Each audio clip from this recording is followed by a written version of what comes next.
ദൈവനാമത്തിന് മഹത്വം ഉണ്ടാകട്ടെ. പ്രിയ വായനാ സുഹൃത്തെ, പുതിയ വായനാ ദിവസത്തിലേക്ക് താങ്കൾക്ക് ഹൃദ്യമായ സ്വാഗതം. ഇന്ന് സെപ്റ്റംബർ 4, ഒന്നാമത്തെ വായനാ ഭാഗം 2 രാജാക്കന്മാർ പുസ്തകം 9-ാം അധ്യായം. ഇതിൽ വ്യത്യസ്തമായ ചില കാര്യങ്ങളാണ് ഇന്നത്തെ ഈ വായനയിൽ ഉള്ളത്. ഒന്ന്, ഇസബലിൻ്റെ മരണം.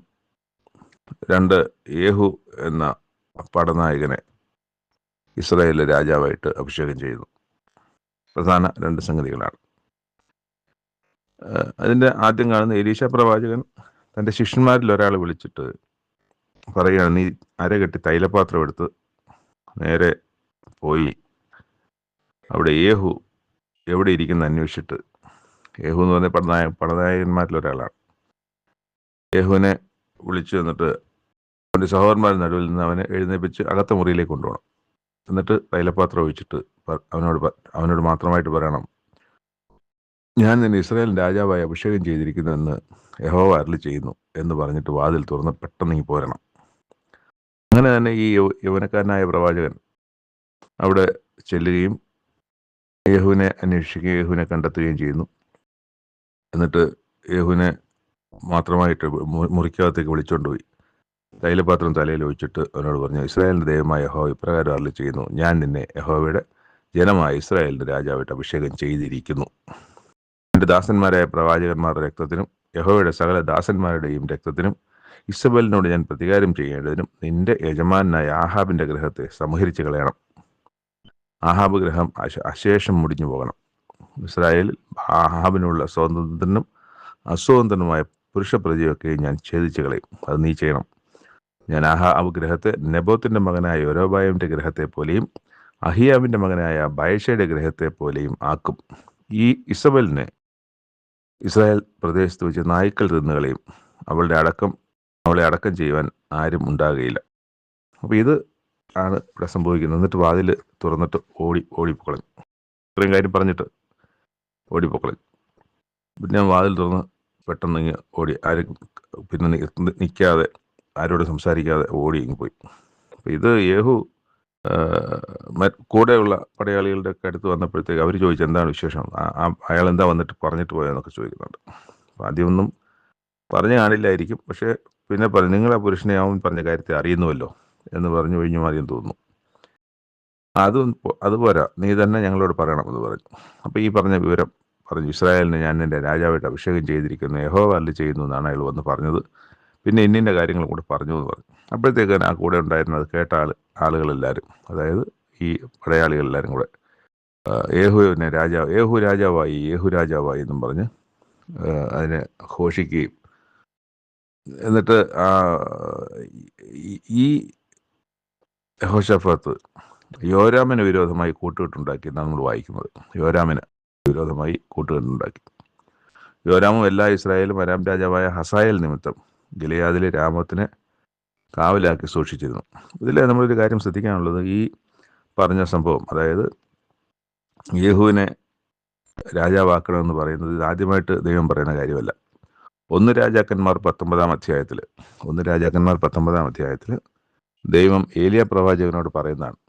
ആ പറയുന്ന സമയത്ത് യേഹുവിനെ രാജാവാക്കണം, ഹസായേലിനെ അരാമിൻ്റെ രാജാവാക്കണം. അതുപോലെ തന്നെ ഈ എലീശായെ നിനക്ക് ശേഷം പ്രവാചകനായിട്ട് നിനക്ക് ശേഷം അഭിഷേകം ചെയ്യണമെന്നും പറയുന്ന ആ ഭാഗത്താണ് ഈ യേഹുവിനെ സംബന്ധിച്ച വിവരവും പറയുന്നത്. ആ സംഭവം ഇവിടെ ചെയ്യുന്നത് എലീശ പ്രവാചകനാണെന്ന് മാത്രം. അപ്പോൾ എലീശ പ്രവാചകന് ആണ് ഈ കാര്യം ഇവിടെ ചെയ്യാനിടയാകുന്നത്. എന്നിട്ട് നമ്മൾ കാണുന്നത് അരാം രാജാവായ ഹസായേലാണല്ലോ. അരാം രാജാവ് ഹസായേലുള്ള യുദ്ധത്തിൽ അരാമ്യർ തനിക്ക് ഏൽപ്പിച്ച മുറിവുകൾക്ക് ഇസ്രായേൽ വെച്ച് ചികിത്സ ചെയ്യേണ്ടതിന് യോരാം രാജാവ് മടങ്ങിപ്പോയി. ഇത് നമ്മൾ നേരത്തെ വായിച്ചൊരു സംഗതിയാണ്. യോരാവ് മടങ്ങിപ്പോയി. എന്നാൽ യേഹു, നിങ്ങൾക്ക് സമ്മതമെങ്കിൽ ഇസ്രായേൽ ചെന്ന് ഇത് അറിയേണ്ടതിന് ആരും പട്ടണം വിട്ടു പോകാതെ സൂക്ഷിക്കണമെന്ന് പറഞ്ഞു. യേഹു രഥം കയറി ഇത് ഇസ്രായേൽ എന്ന് പറഞ്ഞാൽ ജസ്രയിലാണ് ഈ സ്ഥലം.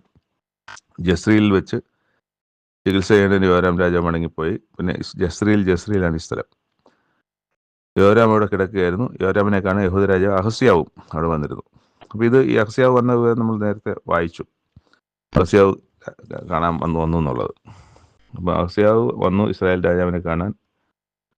ഇവിടെ നിൽക്കുമ്പോൾ തന്നെ യേഹു കൂട്ടമായിട്ട് കുതിരപ്പുറത്ത് കയറി വരുന്നത് അവിടെ കണ്ടു, ദൂരെ നിന്ന് കണ്ടു. അപ്പോൾ യോരാം പറഞ്ഞു, അത് ആരാണെന്ന് അന്വേഷിക്കാൻ പറഞ്ഞു. എന്നിട്ട് സമാധാനം ചോദിക്കാൻ പറഞ്ഞു. അയാൾ അയക്കപ്പെട്ട ആൾ ചെന്നിട്ട് ചോദിക്കും, സമാധാനമാണോ ഈ വരുന്ന യാത്രയുടെ ഉദ്ദേശം? സമാധാനം കൊണ്ട് നിനക്കെന്ത് കാര്യം, നീ എൻ്റെ പുറകെ വരാൻ പറയും. അപ്പം പോയ ആളിനെ കാണുന്നില്ല. വീണ്ടും ഒരുത്തനെ അയക്കും. അയാളും പോയി ചോദിച്ചു, സമാധാനമാണോ ഇപ്പോൾ നിങ്ങളുടെ വരവിൻ്റെ ഉദ്ദേശം, അതോ യുദ്ധമാണോ എന്നാണ് ചോദിക്കുന്നത്. സമാധാനം കൊണ്ട് നിനക്കെന്ത് കാര്യം, നീ എൻ്റെ പുറകിൽ എൻ്റെ കൂടെ വരാൻ പറയും. അപ്പോൾ ഇപ്പോൾ സംഗതി അവർക്ക് കാര്യം മനസ്സിലായി. ഉടനെ രഥം പൂട്ടുക എന്ന് പറഞ്ഞു. രഥം പൂട്ടിയ ശേഷം ഇസ്രായേൽ രാജാവായ യോരാമും യഹൂദ രാജാവ് അഹസ്യാവും താൻ്റെ ഗൃഹത്തിൽ കയറി യേഹുവിൻ്റെ നേരെ പുറപ്പെട്ടു. അപ്പം ഈ സംഭവമാണ് ഇവിടെ കാണുന്നത്. അപ്പോൾ ഇസ്രായേൽ രാജാവായ യോരാമും യഹൂദ രാജാവായ അഹസ്യാവും ഓരോ രഥത്തിൽ കയറി ഇവർക്ക് എതിരെ പോയി. ജസ്രീൽക്കാരനായ നാബോത്തിന്റെ നിലത്തിൽ വെച്ച് അവരുമായിട്ട് ഏറ്റുമുട്ടി. അവിടെ വെച്ച് യേഹു ഒരു വില്ല് കൊലച്ചു. അത് യോരാമിൻ്റെ നെഞ്ചിൽ കയറി കൊണ്ടു. അയാൾ ആ രഥത്തിൽ തന്നെ മറിഞ്ഞു വീണു. അയാൾ മരിച്ചു പോവുകയും ചെയ്തു.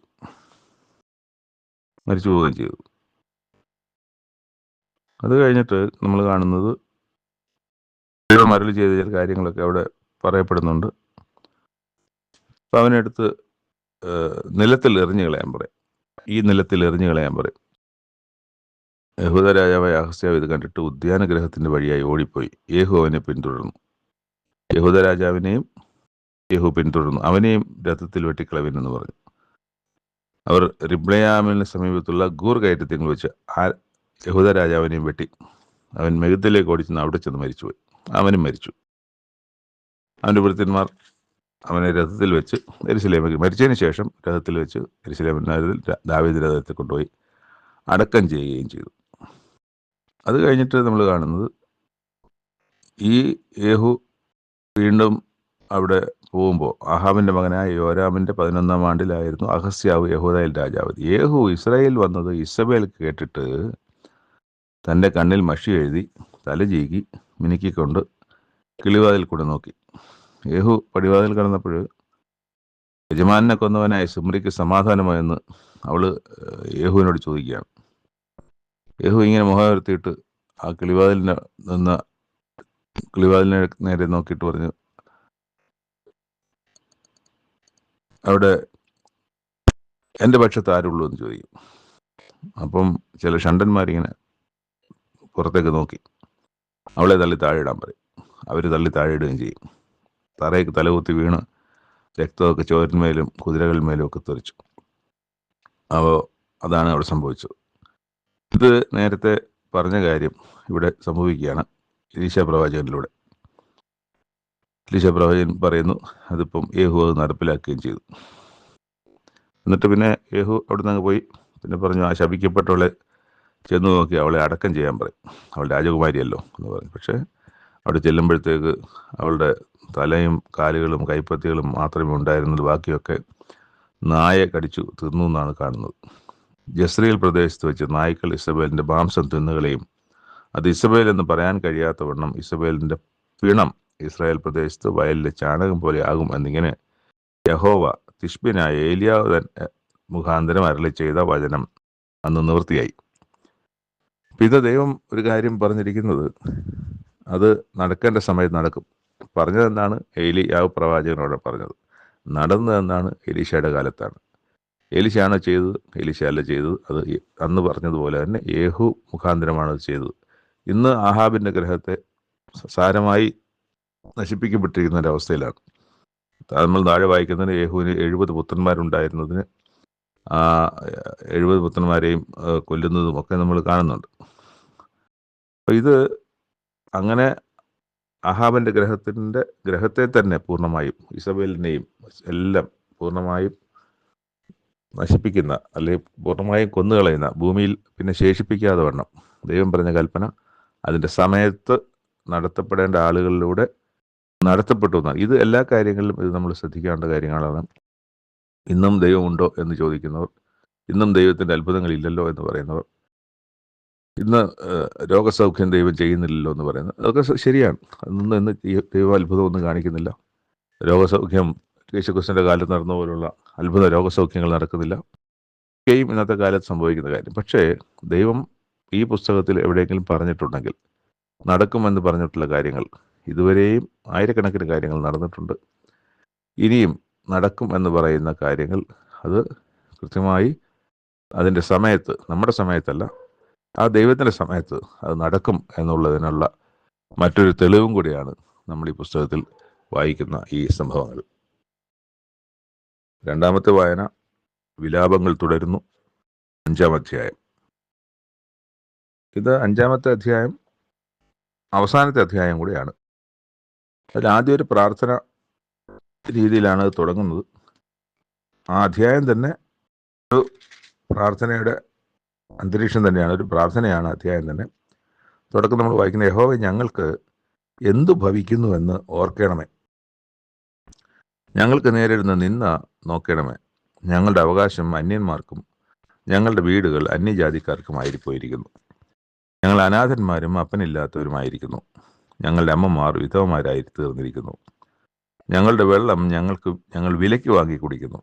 ഞങ്ങളുടെ വിറക് ഞങ്ങൾ വില കൊടുത്ത് മേടിക്കുന്നു. ഞങ്ങളെ പിന്തുടരുന്നവർ ഞങ്ങളുടെ കഴുത്തിൽ എത്തിയിരിക്കുന്നു. ഞങ്ങൾ തളർന്നിരിക്കുന്നു, ഞങ്ങൾക്ക് വിശ്രാമവുമില്ല.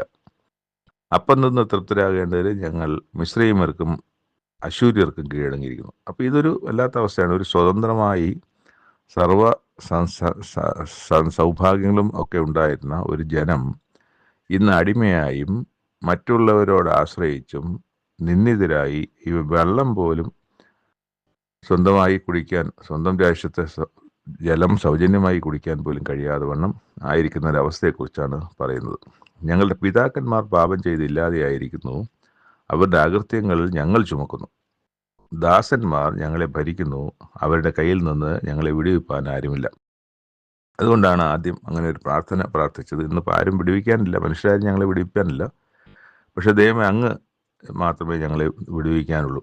അങ്ങനെ ക്ഷാമത്തിൻ്റെയും കാഠിന്യവും സിയോനിലെ സ്ത്രീകളെയും യഹൂദ പട്ടണങ്ങളെ കന്യാകുമാരി വഷളാക്കിയിരിക്കുന്നതിനെക്കുറിച്ചും ഒക്കെ അവിടെ നമ്മൾ എഴുതുന്നുണ്ട്.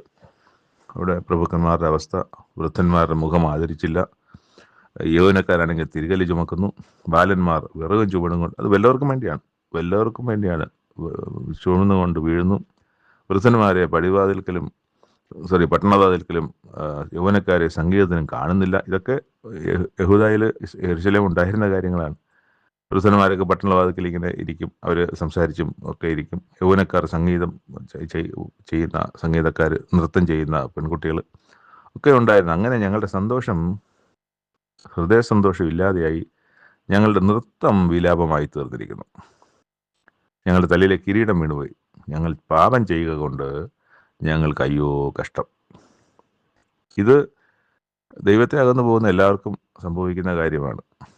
ഞങ്ങൾ പാപം ചെയ്യുക കൊണ്ട് ഞങ്ങൾക്ക് അയ്യോ കഷ്ടം. ഈ കഷ്ടത്തിലേക്ക് പോകാതിരിക്കുന്നതാണ്. കാരണം ഇത് ദൈവം പറയാതൊരു കാര്യവും ചെയ്യുന്നില്ല.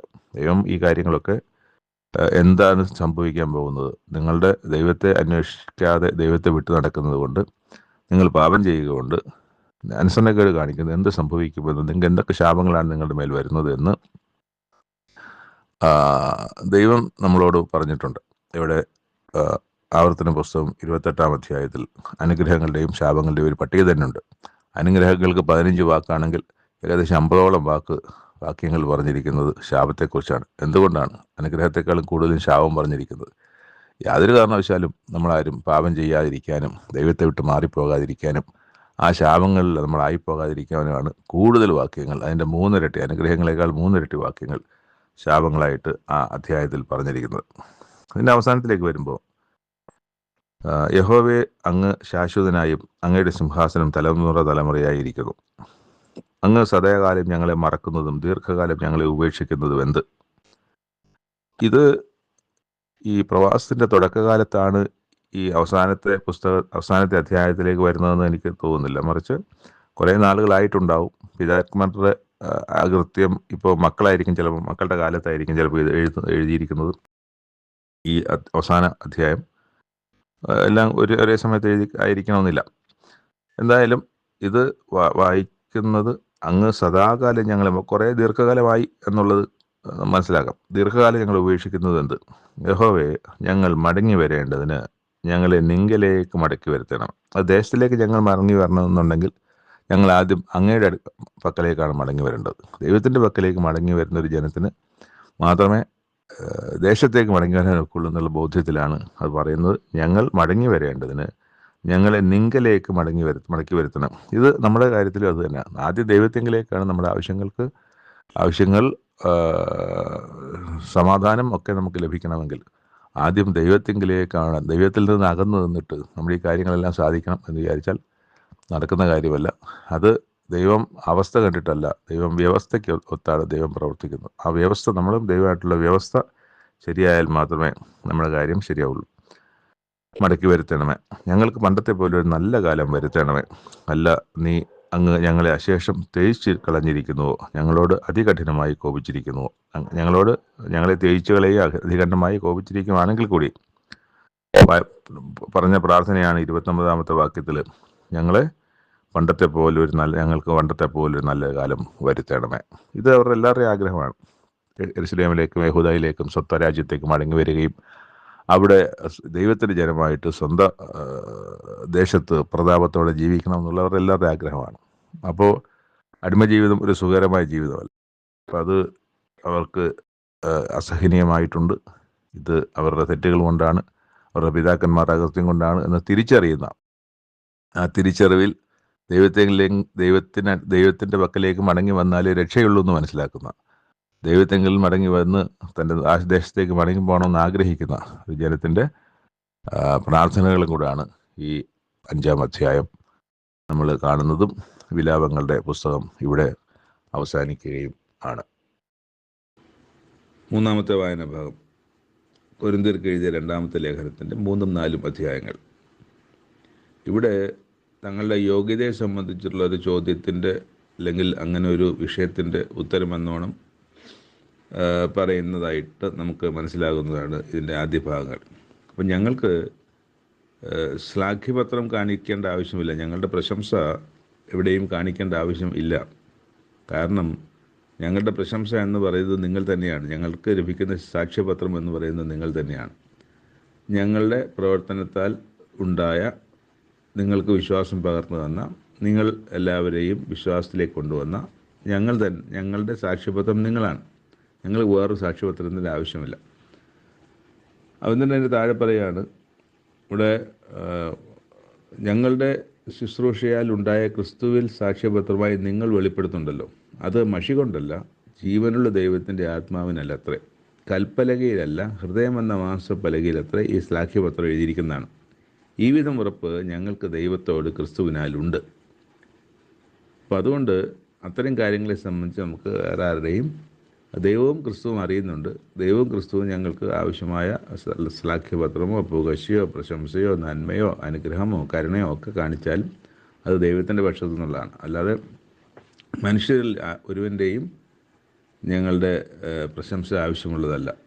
എന്നിട്ട് 6-ാം വാക്യത്തിൽ, ദൈവം ഞങ്ങളെ പുതുനിയമത്തിൻ്റെ ശുശ്രൂഷകന്മാരാകുവാൻ പ്രാപ്തന്മാരാക്കി.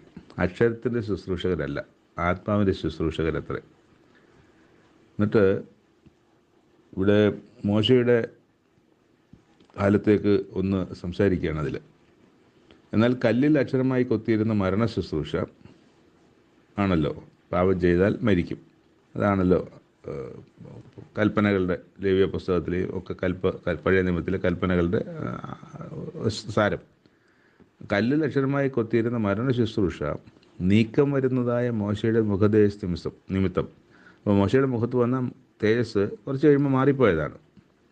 നിമിത്തം ഇസ്രായേൽ മക്കൾക്ക് അവൻ്റെ മുഖത്ത് നോക്കിക്കൂടാതെ വണ്ണം തേജസ്സുള്ളതായെങ്കിൽ ആത്മാവിൻ്റെ ശുശ്രൂഷ, ക്രിസ്തുവിലൂടെ സ്ഥാപിതമാകുന്ന ശുശ്രൂഷ അധികം തേജസ്സുള്ളതാകുകയില്ലയോ?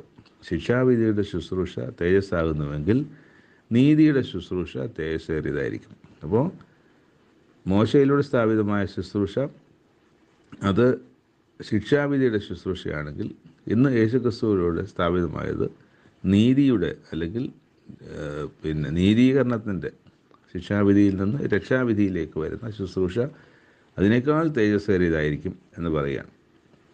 അപ്പോൾ അത് അത്തരം കാര്യങ്ങളെ സംബന്ധിച്ച് മനസ്സിലാകുവാൻ തക്കവണ്ണം കാര്യങ്ങൾ പറയുകയാണ്. എന്നിട്ട് അതിൻ്റെ 13-ാമത്തെ വാക്യത്തിൽ ഞങ്ങൾ വളരെ പ്രാഗൽഭ്യത്തോടെ സംസാരിക്കുന്നു, പോകുന്നതിൻ്റെ അന്തം ഇസ്രായേൽ മക്കൾ കാണാതെ വണ്ണം മോശെ തൻ്റെ മുഖത്ത് മൂടുപട വിട്ടതുപോലെ അല്ല, എന്നാൽ അവരുടെ മനസ്സ് കഠിനപ്പെട്ടു പോയി. പഴയ നിയമം വായിക്കുമ്പോഴേക്കും ആ മൂടുപടം നീങ്ങാതെ ഇന്ന് വരെ ഇരിക്കുന്നുവല്ലോ. അതെപ്പോൾ പഴയ നിയമം വായിക്കുമ്പോഴേക്കും ആ മൂടുപടം അവിടെ ഉണ്ടെന്നുള്ളതാണ്. എന്നാൽ അത് ക്രിസ്തുവിൽ നീങ്ങിപ്പോവുകയാണ്. അപ്പോൾ ക്രിസ്തുവിൽ നീങ്ങിപ്പോകുന്നതിൽ മറ്റൊരു കാര്യം നമ്മൾ കാണുന്നത്, ക്രിസ്തുവിൻ്റെ മരണം നടക്കുന്ന സമയത്ത് തിരശ്ശീല മുകൾ തൊട്ട് അടിയോളം കയറിപ്പോയി. അപ്പം തിരശ്ശീല അതിവിശുദ്ധ സ്ഥലത്തെയും ജനവും തമ്മിൽ വേർതിരിക്കുന്ന ഒരു ഭാഗമായിരുന്നു. ആ തിരശ്ശീലയാണ് നീങ്ങിപ്പോയത്. അപ്പം അതൊക്കെയും ഇതുമായിട്ട് നമുക്ക് കണക്ട് ചെയ്യാം.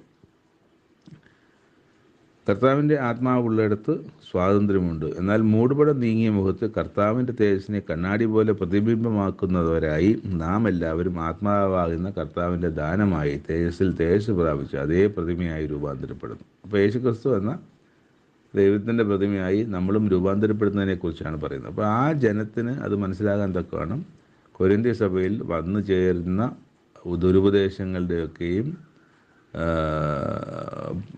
കാരണം മുമ്പ് പഠിപ്പിച്ചവയെ വീണ്ടും പഠിപ്പിക്കുകയും മുമ്പ് പഠിപ്പിച്ചതിന് അടുത്ത തലത്തിലേക്ക് കൂടുതൽ അവരെ പ്രബുദ്ധരാക്കുകയും ചെയ്യേണ്ട ഉത്തരവാദിത്വം പൗലോസിൻ്റെ കൂടെയുള്ള മറ്റു സഹോദരങ്ങൾക്കും ഉണ്ട്. 4-ാമത്തെ അധ്യായം. അതുകൊണ്ട് ഞങ്ങൾക്ക് കരുണ ലഭിച്ചിട്ട് ശുശ്രൂഷ ഉണ്ടാകിയാൽ ഞങ്ങൾ അധൈര്യപ്പെടാതെ ലജ്ജാകരമായ രഹസ്യങ്ങളെ ത്യജിച്ച് ഉപായം പ്രയോഗിക്കാതെയും ദൈവവചനത്തിൽ കൂട്ടുചേർക്കാതെയും സത്യം വെളിപ്പെടുത്തുന്നതിനാൽ ദൈവസന്നിധിയിൽ മനുഷ്യരുടെയും മനസാക്ഷിക്ക് ഞങ്ങളെ തന്നെ ബോധ്യമാക്കുന്നു. എന്നാൽ ഞങ്ങളുടെ സുവിശേഷം മറിഞ്ഞിരിക്കുന്നുവെങ്കിൽ നശിച്ചു പോകുന്നവർക്ക് അത്രയും മറിഞ്ഞിരിക്കുന്നു. ദൈവപ്രതിമയായ ക്രിസ്തുവിൻ്റെ തേജസ്സുള്ള സുവിശേഷത്തിന്, നേരത്തെ നമ്മൾ പറഞ്ഞല്ലോ ദൈവപ്രതിമ എന്ന് പറയുന്ന ഭാഗം, ദൈവപ്രതിമയായ ക്രിസ്തുവിൻ്റെ തേജസ്സുള്ള സുവിശേഷത്തിൻ്റെ പ്രകാശനം ശോഭിപ്പാതിരിപ്പാൻ ഈ ലോകത്തിൻ്റെ ദൈവം അവിശ്വാസികളുടെ മനസ്സ് കുരുടാക്കി. അപ്പോൾ അവർ അങ്ങനെ ഇത് വിശ്വസിക്കുന്നവരും വിശ്വസിക്കാത്തവരുമുണ്ട്, ഏറ്റെടുക്കുന്നവരും ഏറ്റെടുക്കാത്തവരുമുണ്ട്. മോശയുടെ നിയമമാണ് പ്രധാനം, മോശയുടെ നിയമമാണ് ആവശ്യം എന്ന് പറഞ്ഞ് അതിൽ തന്നെ നിൽക്കുന്നവരുമുണ്ട്. എന്നാൽ മാറി ആ മോശ തന്നെ പറഞ്ഞതുപോലെ നിങ്ങൾക്ക് നിങ്ങളുടെ ഇടയിൽ നിന്ന് എന്നെപ്പോലെ ഒരു പുരോഹിതനെ എഴുന്നേൽപ്പിച്ചു തരും, നിങ്ങൾ അവൻ്റെ വാക്ക് കേൾക്കണം എന്ന് പറയുന്ന ആ ഭാഗം, ആ പുരോഹിതനെ എഴുന്നേൽപ്പിച്ചു തരുമെന്ന് മോശ പറഞ്ഞ പുരോഹിതനാണ് യേശുക്രിസ്തു. അപ്പോൾ ആ ക്രിസ്തുവിൻ്റെ വാക്കുകൾ കേൾക്കണമെന്ന് പറയുമ്പോൾ ക്രിസ്തു ഈ കാര്യങ്ങളെ സംബന്ധിച്ചൊക്കെയും പറഞ്ഞിട്ടുമുണ്ട്.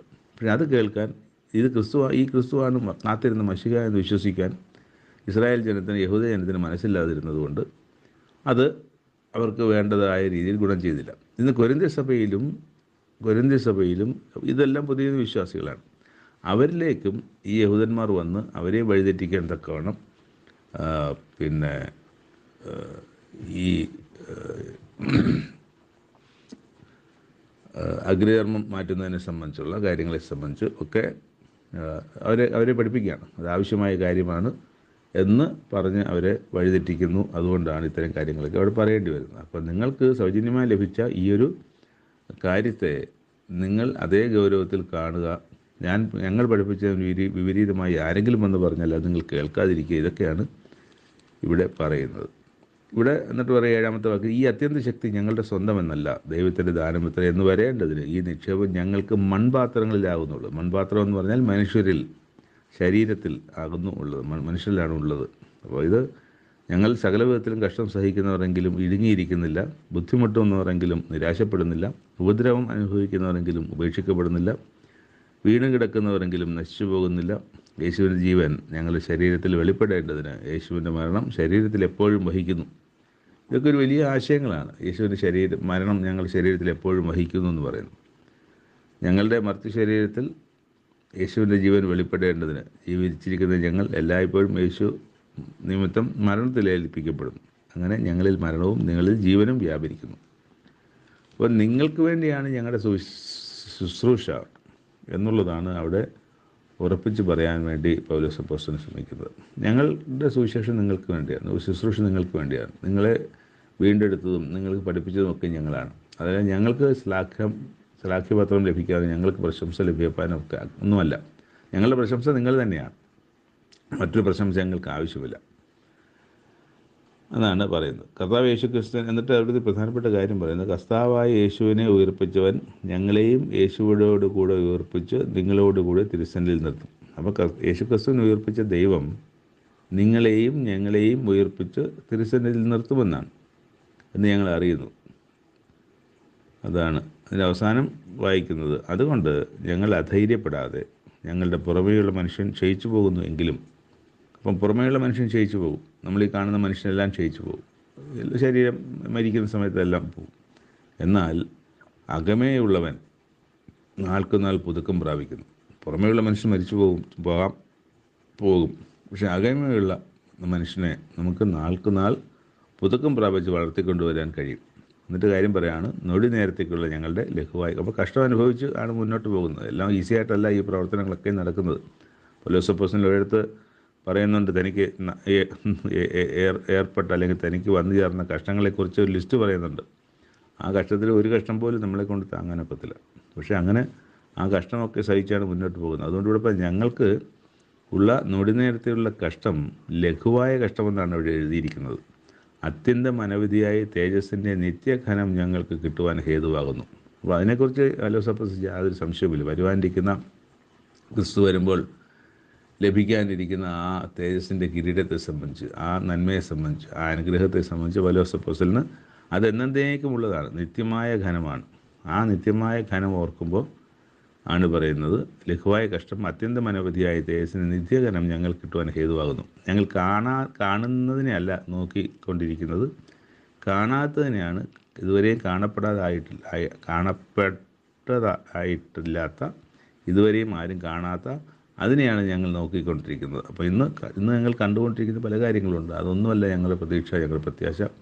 വരാനിരിക്കുന്ന ഒന്നിനെക്കുറിച്ചാണ് ഞങ്ങളുടെ പ്രതീക്ഷ. എന്നിട്ട് പറയാണ്, കാണുന്നത് താൽക്കാലികം, കാണാത്തതോ നിത്യം.